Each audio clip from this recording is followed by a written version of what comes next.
We have a national crisis in relation to domestic and family violence. 1 in 5 women, 1 in 20 men over the age of 15 have experienced domestic violence. That means every single one of us knows someone who is a victim. For me, it started very early on. I was at the shops and I bought some flowers and he didn't believe me that I'd bought my own flowers. And to try and make a joke of the situation, I said, well, I am capable of buying my own flowers, darling. And out of nowhere came the first physical assault. DV Connect is Queensland's largest hotline for women seeking refuge from domestic and family violence. We take about 98,000 phone calls annually from women seeking refuge. Last year we housed 3,300 women and children in refuges across Queensland. Once the time in the refuge is over, there's often not a lot of places where people can spend some time to re-establish. Here we have two giants of corporate Australia, Mirvac and Halcyon, come together to deliver what is an Australian first, a custom-built transition housing for women and children escaping domestic and family violence. The idea was born one day at my local deli, reading the paper and having breakfast, and on the front page was an article about domestic violence and the fact that there had been no refuges built on the Gold Coast in particular for over 12 years. I was just very upset, I guess, that women were in these situations and had nowhere to go. And being involved in a company that builds houses, I thought possibly we could do something about it. One of Halcyon's values is treat others how you like to be treated yourself. And it was a wonderful opportunity to bring us together as an organisation and ultimately form that closer relationship with Mirvac. Being a White Ribbon accredited organisation, it was very easy for us to say yes and donate the land and work with Halcyon to build the house and to bring in all of our subcontractors and suppliers, 90 of them who've worked on this with us.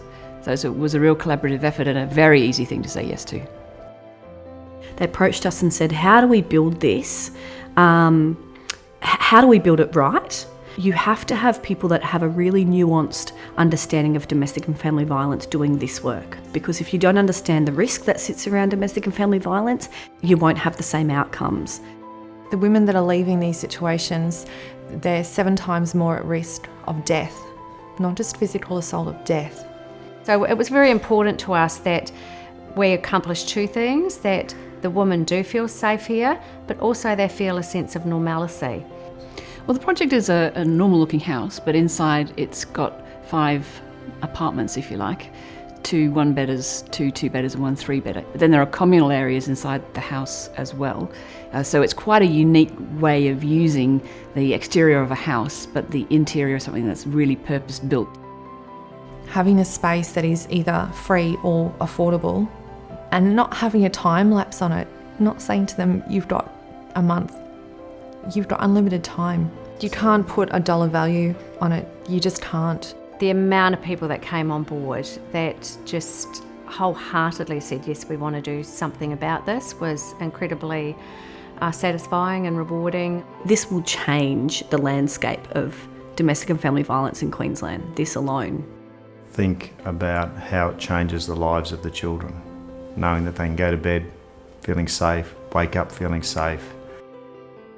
Mirvac and Halcyon have shown people the way to engage with not-for-profits where there is a need. I would expect that members of all different size and located in all different regional locations across Queensland can really take on board what Mirvac and Halcyon have done here and apply it in their own context. Our purpose at Mirvac is to reimagine urban life, and within that ambition of reimagining urban life is a very strong commitment to sustainability in its broadest forms, both environmental and social. And I would tell you that Mirvac people, to a person, sign up for that. You would find anyone you would speak to at Mirvac would believe that we have a responsibility to be a force for good. This is going to be a game changer and really sets the standard for how corporate Australia, government and the community sector can work together to change lives. I cannot thank these individuals and these organisations enough for what they have done and for the example that they have set. You will be changing lives.